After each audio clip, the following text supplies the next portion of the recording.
Au sein du centre historique de San Salvador, une bibliothèque moderne a été inaugurée avec grand éclat par le président salvadorien Nayib Bukele.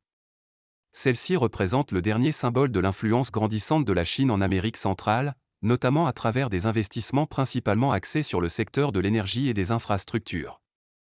Accompagné de l'ambassadeur chinois, M. Bukele a visité les 6 étages du bâtiment de 24 000 m² et ses espaces numériques construits grâce à un don de 54 millions de dollars de la Chine, selon une vidéo officielle diffusée mardi. La Chine offrira également un stade, comme elle l'a fait au Costa Rica, et une jetée sur la côte Pacifique dans le cadre d'une coopération non remboursable.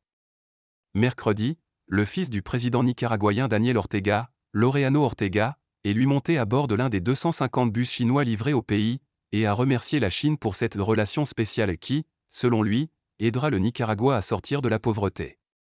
En plus d'infrastructures routières, aéroportuaires et énergétiques, Laureano Ortega a évoqué un plan de développement de la technologie mobile 5G après avoir récemment visité le siège du géant chinois des télécoms Huawei, accusé d'espionnage par Washington. Du régime autoritaire de gauche d'Ortega au régime autoritaire de droite de Bukele, la nouvelle politique de la région a accéléré l'influence de la Chine pour mettre de la distance entre les États-Unis et l'Amérique centrale, estime auprès de l'AFP le chercheur américain Evan Ellis. Depuis que le Costa Rica a rompu ses liens avec Taïwan en 2007, la Chine a gagné du terrain en Amérique centrale, établissant des relations diplomatiques avec le Panama, 2017, le Salvador, 2018, le Nicaragua, 2021, et plus récemment avec le Honduras, 2023. Les efforts de la Chine en Amérique centrale ont été motivés par son intérêt à isoler politiquement Taïwan, et elle va les poursuivre pour avoir le soutien de ses gouvernements dans les organisations internationales, explique à l'AFP Margaret Myers, spécialiste de l'Asie et de l'Amérique latine à l'Inter-American Dialogue.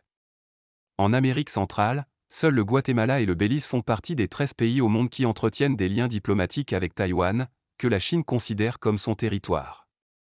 L'Amérique centrale fait partie de cette politique d'isolement, a souligné l'économiste salvadorien César Villalona.